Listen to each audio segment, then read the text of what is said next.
Hi hello എല്ലാവർക്കും 61ാമത്തെ ദിവസത്തെ big boss റിവ്യൂയിലേക്ക് സ്വാഗതം. ഇന്ന് നമ്മൾ ചർച്ച ചെയ്യാൻ പോകുന്ന വിഷയം എന്ന് പറയുന്നത് അമുൽ ബേബിയായ അനീഷിനെ കുറിച്ച്, കൂടാതെ ജയിൽ നോമിനേഷൻ, ക്യാപ്റ്റൻസി ടാസ്കിലേക്ക് തിരഞ്ഞെടുക്കപ്പെട്ടവർ, പിന്നെ ജയിൽ നോമിനേഷനിൽ അവർക്ക് കിട്ടിയ പണിയിൽ പ്രശ്നമുണ്ടാക്കിയ 3 ഷോവനിസ്റ്റുകളെ കുറിച്ചാണ് സംസാരിക്കാനും പോകുന്നത്. സോ നമുക്ക് റിവ്യൂയിലേക്ക് കിടക്കാം. അനീഷ് കിച്ചൺ ടീം ക്യാപ്റ്റനാണ്. കിച്ചണിൽ പണി എടുത്തുകൊണ്ടിരിക്കുന്ന സമയത്ത് സ്റ്റോർ റൂം ബെൽ അടിച്ചിട്ടുണ്ടെങ്കിൽ അനീഷിന് എന്തായാലും പോകണം. അവിടെ ക്യാപ്റ്റനും അവിടെ ജോലി എടുത്തുകൊണ്ടിരിക്കുകയാണ്, ചപ്പാത്തി പരത്തിക്കൊണ്ടിരിക്കുകയാണ്. അപ്പോൾ അനീഷിനോട് പറഞ്ഞു ഞാൻ പൊക്കോളാം, അനീഷ് അവിടെ ചെയ്താൽ മതി എന്ന്. പക്ഷേ അത് പറ്റില്ല, പുള്ളിക്കാരന് തന്നെ വേണം. ഇന്നലെ തന്നെ ഇതേപോലെ സംഭവിച്ചിട്ടുണ്ടായിരുന്നു. അത് മാവ് കുഴച്ചുകൊണ്ടിരിക്കുന്ന സമയത്താണ് സ്റ്റോർ റൂം ബെല്ല് മുഴങ്ങിയത്. അപ്പം അനീഷിന് അത് വീണ്ടും പോയി നോക്കണം. ഇതെന്ത് സ്വഭാവമാണ് എന്ന് മനസ്സിലാവുന്നില്ല. പുള്ളിക്കാരൻ 39 വയസ്സുണ്ട് എന്നൊക്കെയാണ് പറയുന്നത്. പക്ഷേ ഒരു കുട്ടികളുടെ മനസ്സാണ്. സ്റ്റോർ റൂം ബെല്ല് അടിക്കുമ്പോൾ പോകണം, വീക്കെൻഡ് എപ്പിസോഡിൽ അല്ലെങ്കിൽ അവിടെ എല്ലാവരും ഇരിക്കുമ്പം സൈഡിൽ വന്നിരിക്കണം, അല്ലെങ്കിൽ ഞാനാ ഇവിടെ ഇരുന്നെന്ന് പറഞ്ഞുകൊണ്ട് കുറേ നേരം പറഞ്ഞുകൊണ്ടിരിക്കുന്നതാണ്. ശരിക്കും പറഞ്ഞാൽ ഒരു കുഞ്ഞു പിള്ളേരുടെ കളിയാണ് കളിച്ചുകൊണ്ടിരിക്കുന്നത്. പക്വതയാർന്ന കുറച്ച് കാര്യങ്ങളൊക്കെ ചെയ്യുന്നുണ്ട്. പക്ഷെ എന്നിരുന്നാലും പുള്ളിക്കാരൻ്റെ സ്വഭാവം അതാണ്. ഇതാണ് ഇദ്ദേഹത്തിൻ്റെ സ്വഭാവം എന്ന് കാണിക്കുന്ന ഒരു ടാസ്ക് അടക്കം നടന്നിട്ടുണ്ടായിരുന്നു. 1 തൊട്ട് 20 വരെയുള്ള റാങ്കിങ് ഒരു മത്സരം നടന്നിട്ടുണ്ടായിരുന്നു. അന്ന് ശരിക്കും പറഞ്ഞാൽ അനീഷിന് 1ാം സ്ഥാനം വേണം. അതിനുള്ള കാര്യം പറയുന്നില്ല. എനിക്കൊന്ന് വേണം എന്നാണ് പറയുന്നത്. ഞാൻ ഇത്രയും നേരം പറഞ്ഞത് അനീഷിൻ്റെ കുറ്റങ്ങളാണ്. കുറച്ച് കാര്യങ്ങളുണ്ട് നല്ലത്, അതിലാണ് അദ്ദേഹം പിടിച്ചു നിൽക്കുന്നത്. ബിഗ് ബോസിൻ്റെ റോളിനെ മുറുകെ പിടിച്ചു നിൽക്കുന്നുണ്ട് അനീഷ്. അതുകൊണ്ട് മാത്രമാണ് ഇത്രയും കാലം മുന്നോട്ട് പോയത് എന്നാണ് എനിക്ക് പറയാനുള്ളത്. സ്വന്തമായിട്ടൊരു വ്യക്തിത്വം ഉണ്ടോ എന്ന് ചോദിച്ചിട്ടുണ്ടെങ്കിൽ വളച്ച് തിരിച്ചുള്ള വ്യക്തിത്വമാണുള്ളത്. പുള്ളിക്കാരൻ ചെയ്ത തെറ്റ് കാണിച്ചു കൊടുത്തിട്ടുണ്ടെങ്കിൽ അതിനെ വളച്ചൊടിക്കുക, അത് ഞാനല്ല ചെയ്തേ എന്ന് പറയുക. പച്ചക്കള്ളം പറയുന്നതായിട്ട് ഞാൻ ലൈവിലും കണ്ടിട്ടുണ്ട്, എപ്പിസോഡിലും കണ്ടിട്ടുണ്ട്. ഇതാണ് ബിഗ് ബോസിൽ വേണ്ട ഒരു വിന്നർക്ക് വേണ്ട ക്വാളിറ്റി എന്ന് നിങ്ങൾ തിരഞ്ഞെടുത്തിട്ടുണ്ടെങ്കിൽ എനിക്കൊന്നും പറയാനില്ല. ഇനി നമുക്ക് ജയിൽ നോമിനേഷനിലേക്ക് വരാം. ജയിൽ നോമിനേഷനിൽ തിരഞ്ഞെടുക്കപ്പെട്ടവർ അനീഷും ഷാനവാസുമാണ്.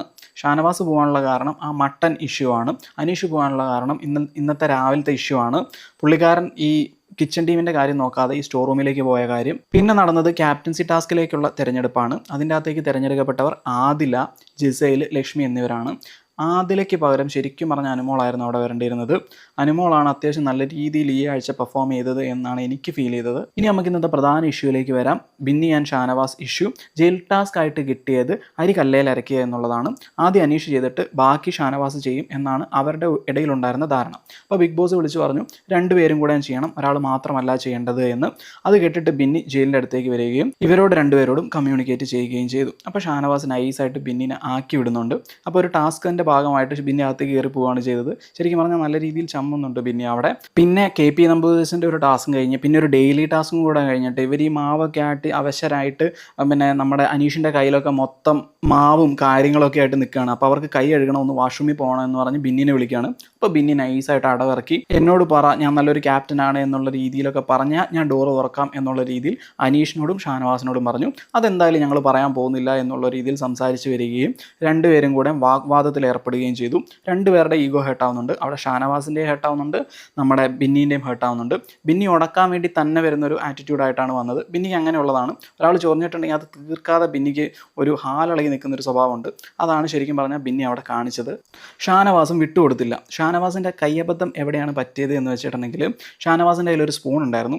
അത് മൊത്തം എല്ലാം കളഞ്ഞിട്ടുള്ളൊരു സ്പൂണാണ്. എന്നാലും അതിൻ്റെ അകത്ത് മാവുണ്ടായിരുന്നു. അത് വെച്ചിട്ട് ഇങ്ങനെ കാണിച്ചു. അപ്പോൾ കുറച്ച് ബിന്നീൻ്റെ മേത്തേക്ക് തെറിച്ചു. അതും വളരെ കുറച്ചാണ് തെറിച്ചത്. അപ്പോഴേക്കും ബിന്നി ഭയങ്കരമായിട്ട് പ്രൊവോക്റ്റായി. പിന്നെ വീണ്ടും ഇങ്ങനെ കാണിച്ചപ്പോഴേക്കും കുറച്ചുകൂടെ മേത്തേക്ക് പോയപ്പോഴേക്കും ബിന്നി പറഞ്ഞു എന്നോട് ക്ഷമ പറയാതെ ഞാൻ തുറന്നു കൊടുക്കില്ല. അത് വേറെ ആംഗിളിലേക്ക് കൊണ്ടുപോയി. അതാണ് ഷാനവാസ് ചെയ്ത ഒരു തെറ്റ് എന്ന് പറയാനുണ്ടെങ്കിൽ അത് മാത്രമേ ഉള്ളൂ. ശരിക്കും പറഞ്ഞാൽ കാര്യമില്ലാത്ത ഒരു അടി. അപ്പോഴേക്കും ഫീമെയിൽ ഷോവനിസ്റ്റായ അടുത്ത ആളും കൂടെ വന്നു, അതാണ് ലക്ഷ്മി. പിന്നെ അങ്ങോട്ടും ഇങ്ങോട്ടും 1-2 പറഞ്ഞിട്ട് അതങ്ങ് മല കയറി ഒന്ന് ഇറങ്ങേണ്ടി വന്നു. ഇവിടെ ആരുടെ ഭാഗത്താണ് തെറ്റ് എന്ന് ചോദിച്ചിട്ടുണ്ടെങ്കിൽ ബിന്നിയാണ് ശരിക്കും പറഞ്ഞാൽ അങ്ങോട്ട് പ്രൊവോക്ഡായി വന്നത്. ഇവർ പണിയെടുത്ത് നല്ല വേർത്തിരിക്കുകയാണ്. അതിൻ്റെ ഇടയ്ക്ക് ബിന്നി അങ്ങോട്ട് പോയി ചൊറിഞ്ഞു.